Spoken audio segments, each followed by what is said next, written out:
Hello everyone, I am doctor Alok Agarwal. और आज के इस वीडियो में हम देखेंगे basic mechanical engineering PT 203 unit 5 reciprocating machines का important topic that is compressor. फिर हम देखेंगे रेसिप्रोकेटिंग कंप्रेसर और फिर हम उसकी वर्किंग भी देखेंगे कि रेसिप्रोकेटिंग कंप्रेसर वर्क कैसे करता है। तो स्टार्ट करते हैं सबसे पहले कंप्रेसर। कंप्रेसर क्या होता है? कंप्रेसर एक मैकेनिकल डिवाइस होता है जो कि एक डेफिनेट क्वांटिटी की गैस गैस भी हो सकती है और वो जनरली एयर होती है, उसको एक डिजायर्ड प्रेशर में डिलीवर करने के काम आता है। ठीक, तो सबसे पहले कंप्रेसर क्या करता है? वो एटमॉस्फेयर से एयर को लेता है, सक करता है, उसको कंप्रेस करता है और फिर जहां पे भी जरूरत है वहां पे इस हाई प्रेशर एयर को भेजता है। लेकिन इसको भेजने से पहले उसको स्टोर भी कर किया जा सकता है, और जिस जगह उसको स्टोर किया जाता है उसको हम बोलते हैं स्टोरेज वेसल। हमने वहां पे स्टोर कर लिया हाई प्रेशर गैस को, और फिर जब भी जहां भी उसकी जरूरत है हम उसको डिलीवर कर रहे हैं। ठीक, तो कंप्रेस्ड एयर को इस तरह से डिलीवर करने का काम करता है कंप्रेसर। इस कंप्रेसर को हम पावर एब्जॉर्बिंग डिवाइस भी बोलते हैं, क्योंकि इसको चलाने के लिए हमको पावर देना पड़ता है। So it is power absorbing device. अब ये जो फिगर दिख रहा है इट इज ऑफ कंप्रेसर, और ये जो रेड कलर का टैंक है, यहाँ पे हम अपनी जो एयर को सक कर रहे हैं एटमॉस्फेयर से, एयर कंप्रेस कर रहे हैं, उस कंप्रेस्ड एयर को हम इस रेड कलर के टैंक में स्टोर करके रखते हैं। और उसके बाद जब भी हमको हाई कंप्रेस्ड एयर की जरूरत पड़ती है तो यहाँ से हम उसको लेके चले जाते हैं। ठीक, तो यहाँ पे हमको एक लेआउट या हमको एक एग्जैक्ट फिगर दिख रहा है कि कंप्रेसर कैसा दिखता है। अब ये जो रेड वाला है दैट इज स्टोरिंग डिवाइस, जहाँ पे हम स्टोर करते हैं कंप्रेस्ड एयर को। और इसके ऊपर ये जो रखा है सिस्टम, ये पूरा सिस्टम यूज होता है एयर को कंप्रेस करने के लिए। तो अभी हम इस पूरे सिस्टम को डिटेल में देखेंगे। ठीक, तो सबसे पहले हमको पता होना चाहिए कि हम कंप्रेसर को कैसे क्लासिफाई करते हैं। तो कंप्रेसर को मेनली दो पार्ट में क्लासिफाई किया जाता है। एक होता है पॉजिटिव डिस्प्लेसमेंट कंप्रेसर और एक होता है डायनामिक कंप्रेसर। इस वीडियो में हम पॉजिटिव डिस्प्लेसमेंट कंप्रेसर की बात करेंगे। और जो पॉजिटिव डिस्प्लेसमेंट कंप्रेसर होता है वो दो कैटेगरी का होता है, दैट इज रेसिप्रोकेटिंग कंप्रेसर और रोटरी कंप्रेसर। अब इसको रेसिप्रोकेटिंग या रोटरी कंप्रेसर क्यों बोला जाता है? जहां पे भी जो फ्लूइड है जिसको हमको कंप्रेस करना है वो एक मूविंग कंपोनेंट के कांटेक्ट में आता है। अगर वो मूविंग कंपोनेंट रेसिप्रोकेट कर रहा है, जहां पे एनर्जी का इंटरेक्शन हो रहा है, उस अगर वो रेसिप्रोकेट कर रहा है तो हम उसको रेसिप्रोकेटिंग कंप्रेसर बोलेंगे। और अगर वो रोटेट कर रहा है तो उसको हम रोटरी कंप्रेसर बोलेंगे। तो जो रेसिप्रोकेटिंग कंप्रेसर है, वहां पे जब एयर को हम सक करते हैं तो वो एक रेसिप्रोकेटिंग कंपोनेंट के कांटेक्ट में आती है, तो इसलिए इसको रेसिप्रोकेटिंग कंप्रेसर बोलते हैं। और वहीं अगर वो एक रोटरी कंप्रेसर रोटरी कंपोनेंट के कांटेक्ट में आएगी तो हम उसको रोटरी कंप्रेसर बोलेंगे। तो ये दो तरीके से हम कंप्रेसर को क्लासिफाई करते हैं। अब हमारे इस यूनिट का जो नाम है वो रेसिप्रोकेटिंग मशीन्स है, तो हमको इस यूनिट में जो कंप्रेसर पढ़ना है वो रेसिप्रोकेटिंग कंप्रेसर पढ़ना है। ये वाला कंप्रेसर हम डिटेल में देखेंगे। तो इसका सबसे पहले हम देखते हैं कंस्ट्रक्शन। तो इसके कंस्ट्रक्शन में क्या होता है? एक पिस्टन होता है जो एक सिलेंडर के अंदर रेसिप्रोकेट करता है। अब ये जब पिस्टन चलता कैसे है, ये रेसिप्रोकेट कैसे करता है? तो ये रेसिप्रोकेट करता है with the help of connecting rod and crank. जो क्रैंक रहता है वो रोटेट करता है, उसको हम पावर सप्लाई करते हैं। जो क्रैंक रहता है वो क्रैंक केस में रहता है और वी गिव पावर इनपुट। तो वो क्रैंक रोटेट करता है, और जब वो क्रैंक रोटेट करता है तो उसके कारण वो कनेक्टिंग रॉड से फिर पिस्टन से कनेक्ट होकर पिस्टन को रेसिप्रोकेट करता है। तो इसके जो मेन कंपोनेंट है वो क्या हो गए? पिस्टन हो गया, कनेक्टिंग रॉड, क्रैंक। ठीक, फिर इसमें दो वॉल्व लगी होती है, इनलेट वॉल्व और आउटलेट वॉल्व।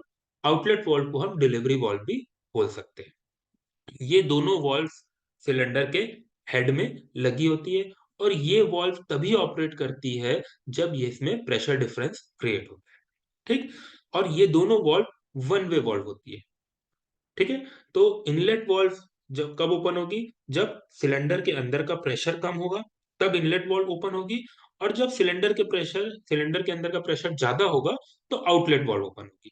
तो ये सिर्फ प्रेशर डिफरेंस से ओपन होती है और क्लोज होती है। ठीक, ये देखिए, ये इसके कंस्ट्रक्शन में इंपॉर्टेंट कंपोनेंट। सबसे पहले एयर फिल्टर लगा है, एयर यहाँ से इनलेट होगी, लेकिन इनलेट करने से पहले हमको एयर को फिल्टर करना पड़ता है, तो एक एयर फिल्टर लगा है। फिर उसके बाद ये इनलेट वाल्व है। जब पिस्टन नीचे की तरफ जाएगा तो यहाँ पे प्रेशर कम हो जाएगा और बाहर प्रेशर ज्यादा है, तो ये because of this pressure difference ये इनलेट वाल्व ओपन होगी। इनलेट वाल्व ओपन होगी तो एयर यहाँ से आएगी। ये हमारा डिस्चार्ज वाल्व है, जिसको हम आउटलेट वाल्व भी बोलते हैं। फिर ये आउटलेट वाल्व से जो हमारी कंप्रेस्ड एयर है वो जाके स्टोरेज टैंक में कनेक्ट होगी। ये पिस्टन है, पिस्टन कनेक्ट है कनेक्टिंग रॉड से, और फिर कनेक्टिंग रॉड कनेक्ट है क्रैंक शाफ्ट से। इस क्रैंक शाफ्ट को घुमाने के लिए एक मोटर लगा। अब यहाँ पे ये जो कंपोनेंट है ये स्टोरेज टैंक है, जहाँ पे हम कंप्रेस्ड एयर को स्टोर करके रखते हैं, और जब भी हमको जरूरत होती है हम इसको यहाँ से लेके जाते हैं, और जहाँ पे भी रिक्वायरमेंट है वहाँ पे सप्लाई करते हैं। तो ये इसके कंस्ट्रक्शन के इंपॉर्टेंट पार्ट्स हैं जो कि एक कंप्रेसर में होते हैं। ठीक, नेक्स्ट अब हम आते हैं वर्किंग स्ट्रोक। वर्किंग स्ट्रोक में सबसे पहला स्ट्रोक होता है सक्शन स्ट्रोक। सक्शन स्ट्रोक में क्या होता है, पिस्टन टॉप डेड सेंटर से बॉटम डेड सेंटर आता है। देखिए यहाँ पे पिस्टन टॉप डेड सेंटर से बॉटम डेड सेंटर आ रहा है। इस लेआउट में भी आप देख सकते हैं इनलेट वाल्व ओपन हुआ, ये वन वे वाल्व है, ये अपोजिट डायरेक्शन में ओपन नहीं हो सकता, ये अंदर ही ओपन होता है। जैसे ही पिस्टन नीचे की तरफ आ रहा है तो यहाँ पे कंबशन चैम्बर, या ये जो चैम्बर है जहाँ पे आईसी इंजन के टर्म में हम इसको कंबशन चैम्बर बोलते हैं। ठीक, तो ये जो चैम्बर है यहाँ पे प्रेशर अचानक से कम हुआ। जब प्रेशर कम हुआ तो क्या हुआ, यहाँ ये वॉल्व ओपन हुई और यहाँ बाहर में जो एटमॉस्फेरिक प्रेशर है वो हाई हो गया और अंदर में प्रेशर लो हो गया। तो हाई प्रेशर से लो प्रेशर जो हमारा एयर है वो ट्रेवल किया, और जैसे जैसे पिस्टन नीचे जाते जाएगा क्या होते जाएगा, एयर यहाँ पे अंदर की तरफ आते जाएगा। ठीक, जैसे ही एयर अंदर की तरफ आया, जो हमारा पिस्टन है वो अपने बॉटम डेड सेंटर में पहुंचा, और फिर पिस्टन का क्या काम है, ये कंटिन्यूअसली मूव करेगा। तो जैसे ही ये ऊपर आएगा तो ये इनलेट वाल्व क्लोज हो जाएगा। क्योंकि इनलेट वाल्व क्लोज क्यों होगा, क्योंकि अब अंदर प्रेशर बढ़ने लगा, तो ये वाल्व क्लोज हो जाएगा। अब अंदर प्रेशर जैसे जैसे ज्यादा होते जाएगा, ये हमारा सक्शन स्ट्रोक कंप्लीट हो जाएगा। कब, जब हमारा ये पिस्टन बॉटम डेड सेंटर में आ जाएगा। अब इसके बाद क्या होगा, इसमें दो ही स्ट्रोक होते हैं, एक सक्शन स्ट्रोक जिसमें हम एयर को अंदर लेते हैं, और एक होता है डिलीवरी स्ट्रोक जिसमें हम कंप्रेस्ड एयर को बाहर लेके जाते हैं। तो नेक्स्ट स्ट्रोक है डिलीवरी स्ट्रोक। डिलीवरी स्ट्रोक में क्या होगा, पिस्टन, सेकंड फिगर देखिए, पिस्टन बॉटम डेड सेंटर से टॉप डेड सेंटर में आएगा। तो जब वो आएगा तो इनलेट वाल्व क्लोज हो जाएगा। अब हमारा चैम्बर के अंदर प्रेशर ज्यादा हो गया है, तो जब प्रेशर ज्यादा हो गया है तो ये आउटलेट वाल्व ओपन होगा। ठीक, और यहाँ से एयर बाहर की तरफ निकलेगी। यहाँ से जो एयर बाहर की तरफ निकली है वो क्या है, कंप्रेस्ड एयर, उसका प्रेशर ज्यादा है, और ये सीधा कंप्रेस्ड एयर जाती है स्टोरेज टैंक में, जहां पे हम हाई प्रेशर एयर को कंप्रेस करके स्टोर करके रखते हैं।